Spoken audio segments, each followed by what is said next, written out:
Hello, my name is Tracy Park. I'm a military carer support worker for the Courage to Care project for Carer Support Wiltshire. I'm going to talk to you a little bit about the Courage to Care project, which I work on, before handing you over to Helen, who will talk about the Carer Support Wiltshire GP accreditation scheme, and on to Jo from the Queen Elizabeth Medical Centre in Tidworth. She's going to talk about how the Med Centre are adapting the scheme to support military carers. So the Courage to Care is an initiative partially funded by a grant from the Armed Forces Covenant Fund. Our aim has been to improve recognition of carers within our military population and with collaborative working, raising awareness. We are trying to help identify carers in serving military families and for these carers to identify themselves to us so they can access the support that they may need at any time. In the 2011 census, it found that 6.5 million people in the UK are carers. This is equating to 1 in 10 of the population. However, that was 10 years ago, so obviously that has increased with awareness around the country. We have Carer Support Wiltshire have over 11,000 active carers registered with us, so less than 1 in 4 are actually known to us. We also know that there are 10% of young carers in secondary schools and 8% of children in primary schools are now caring. Nationally, we don't know how many of these are taken at the pupil premium. One of the main reasons we discovered that not many of our military family carers are registered with us was because they were, and in some cases still are, very reluctant to ask for help for fear of jeopardising career prospects.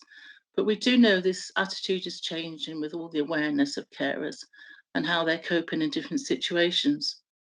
We also know that as of April 2020, there were 16,650 serving personnel in Wiltshire. So potentially 1,650 of these are actually carers. Since the start of our project, we have had over 100 carers from serving military families register with us. This is up from only 16 in 2018, but we know we still have a long way to go on this. We've been working very closely with SAFA, Army Welfare Service, the AFF, Parent Carer Council, CAB Carers Project and other agencies and organisations. I have been attending Armed Forces community events such as welfare coffee mornings, garrison commanders, community meetings, AFF, SAFA and FANDAF support groups, and we're able to engage with professionals and carers alike. As a result of this engagement, Carer Support Wiltshire have been awarded the COBSIO membership. Some of the support that we've been providing to carers includes external grants, pampering sessions, training and signposting. And before lockdown, we were actually running 3 carers cafes in Tidworth, Bulford and Larkhill garrisons. We are now offering telephone talk and support and virtual support cafes, obviously since the lockdown, and we are still receiving referrals and registrations from carers. Our carers have benefited from external grants, including a £500 towards a university bursary, a £500 respite care, some holiday grants, even flooring, art lessons, counselling, driving lessons, therapy sessions, and pampering sessions. We're also lucky to have recruited a serving Lieutenant Colonel as one of our volunteers, and he has been carrying out carers training awareness in the garrisons for us. Carer Support Wiltshire also run a GP accreditation scheme, and I'm going to pass you over to Helen at the moment to talk a little bit how the scheme supports carers in Wiltshire. I'd also like to mention that I've been working really closely with the Queen Elizabeth Medical Centre in Tidworth, and they have attended some of our support groups, and they are really pioneering some of the work which we are carrying out in our GP surgeries.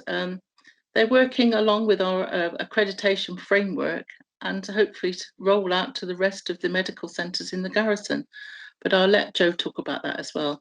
In the meantime, I'd like to hand you over to Helen to talk about our Carer Support Wiltshire accreditation scheme. Thank you. Hello, my name is Helen Goff and I'm Health and Communities Engagement Worker at Carer Support Wiltshire. I oversee the Wiltshire Investors and Carers GP accreditation scheme. I would like to talk to you a bit about the scheme. The scheme was developed in Wiltshire in 2011 by local carers, carer support agencies, members of voluntary sector organisations, representatives from GP practices, NHS Wiltshire and Wiltshire Council. Carer Support Wiltshire took over the coordination of the scheme in 2012, building on the work of the previous working group. This is the 9th year of Carer Support Wiltshire coordinating the scheme. There has been a gradual increase in engagement and submissions during the 8 years, with the majority of GP practices in Wiltshire now engaged with the scheme. During this time, criteria have developed based on examples of best practice, feedback from carers, leads and carers. The aim of an accreditation scheme in Wiltshire was to ensure a more uniform approach supporting carers within GP practices. The criteria are designed to set standards for desired practice, provide this support. The fulfilling of these criteria should enable a GP practice to develop a culture of understanding of carers' issues and needs and address these. The scheme, funded by Wiltshire Council and the local NHS CCG, aims to raise awareness of carers' issues in GP practices and provide a system of awards to recognise their support to carers. There are 3 levels to the awards: Silver, Gold or Gold Plus, and Platinum. Silver level provides the basis for early identification of and support to carers, with emphasis on a nominated carers lead who maintains the carers register.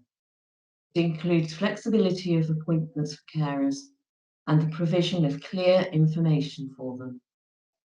It also requires the attendance at carers lead meetings and hosting a carer awareness talk for all staff within the practice. Gold level gives a practice the opportunity to demonstrate an advanced level of understanding of carers' issues and an ability to identify carers, focusing on carers' events and carers' clinics. It also asks for an understanding of the particular needs of carers within the area.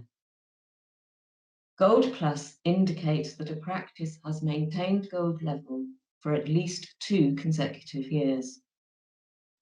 Platinum level builds on the activity to achieve gold level and also requires the practice to actively seek feedback from carers about the support they receive in their caring role and for practices to adjust their practice accordingly. The accreditation year runs from June to June. Criteria are distributed in the autumn and carers' leads work towards a level during that year. A panel made up of carers, NHS and Wiltshire Council commissioners and Carer Support Wiltshire staff considers the submissions and agrees the award levels. In July, an awards evening is held to acknowledge and celebrate the hard work and achievements of the GP practices. Each year, the criteria are reappraised by the panel and changes are made to reflect the changing context of primary care priorities whilst still prioritising support for carers. Due to the introduction of NHS England quality markers for primary care in June 2019, a working group was set up to consider the incorporation of these with the accreditation scheme. This group was made up of members of the panel, as well as representatives from GP practices. I had been involved in the development of the quality markers, having a number of communications with Dave Ross at NHS England to discuss the Wiltshire criteria. These quality markers reflect those discussions and include many of the elements of the Wiltshire scheme. In turn, the working group agreed to the introduction of a number of new criteria to correspond with the quality markers. There are clear outcomes for carers from a GP accreditation scheme. The early identification of carers leads to more timely interventions in both health and other aspects of well-being. Within the GP practice, there is more opportunity for preventative healthcare, particularly with flexible appointments, enabling carers to attend more easily, free flu jabs, and carer health checks. Carers often do not prioritise their own health needs. The scheme encourages them to look after their health by attending specific clinics for carers. These combine a 20-minute health check with a 20-minute appointment with a member of Carer Support Wiltshire support staff as a holistic approach to a carer's well-being. This model has led to outcomes for carers in terms of physical and mental health. Carer Support Wiltshire's Social Impact Report 2016-17 recorded that 543 carers were seen in 2016 in GP clinics, of whom 75 were referred for follow-up medical care and 15 were referred for emotional therapy. These improved outcomes for carers in turn have the potential to contribute to priorities for primary care, such as reducing hospital admissions. If the health of the carer is better maintained, there is also a potential cost saving in preventing crises requiring costly interventions. Submissions for last year's accreditation demonstrated that the culture of understanding of carers' issues aimed for is widely achieved across Wiltshire. The majority of carers' leads described contacting carers at the start of the first lockdown due to COVID-19, recognising they would be particularly affected by the restrictions and offering their support. Many are continuing with this contact. The GP accreditation scheme has provided a framework in which this understanding could develop and a robust method of reinforcing this. It would be great to see a similar scheme at the health centres on the bases in Wiltshire, running alongside this and complementing the work of the current scheme. Hello, my name's Jo Boyd. I'm an advanced nurse practitioner and the carers lead at Queen Elizabeth Memorial Health Centre in Tidworth in Wiltshire. This is part of Defence Medical Services, which covers the Army, the Navy and the Air Force. And our primary role is to protect and restore the health of the UK forces. At Tidworth, we're the largest of all the primary care medical centres and have a population of over 11,000 patients. We see service personnel and their families and provide both GP care and occupational health services. Members of the armed forces are typically younger and fitter than the general population, and we actually only have 7 patients over the age of 60. However, their families and dependents have health needs typical of their age and the general population. The Armed Forces Covenant sets out a framework for the duty of care Britain owes its forces. And one of the key principles is that they experience no disadvantage in accessing comprehensive health care. And when we were looking at the needs of our carers, for us it was essential that our patients were offered access to support that was at the very least comparable to that offered by our NHS colleagues. So we began working with Courage to Care and Carer Support Wiltshire towards the end of 2018. And luckily at this time it coincided with the publication of a Ministry of Defence guidance note, identification and support of carers within Defence primary health care. And luckily at this time there really appeared to be an appetite to support development of carer services. So we started by looking at our current practice and using the GP framework decided to really focus on 3 key areas. These were the identification of carers, introducing a clinical carer pathway, and then improving access to services within the practice. There were 2 of us initially on the practice carers team, that's myself and a healthcare assistant called Puspa. However, from the start, we really did recognise that we needed a whole practice, multidisciplinary approach to carers. So Carer Support Wiltshire and Courage to Care attended whole practice meetings outlining the services that were available to us in our local area. and all staff are now able to signpost patients and ask patients if they're carers. When we looked at improving identification of our carers, we recognised that there are the same barriers as the general population, and that's with carers not identifying themselves as being carers, and ambiguity around the role of what actually is a carer. So we started by ensuring that we had really clear definitions. So this was advertised on posters, on notice boards, and on registration documents. We've got large pop-up banners, which were supplied by Courage to Care. That's immediately on entry of the medical centres. And the photos on these banners, quite importantly, reflect our demographic of soldiers and their families, so that they can then relate to that. We also recognised defence-specific barriers to identifying carers, and that was fear of the occupational impact identifying as a carer may have. So to address this, we worked with regimental medical officers, discussing cases and raising awareness at unit meetings. The recent introduction of a uniform champion as well will also really help us to reduce this barrier. So when we looked at introducing a carer pathway to the medical centre, we considered the best way to support our patients and how we could recognise and reduce the health impacts linked to our carers.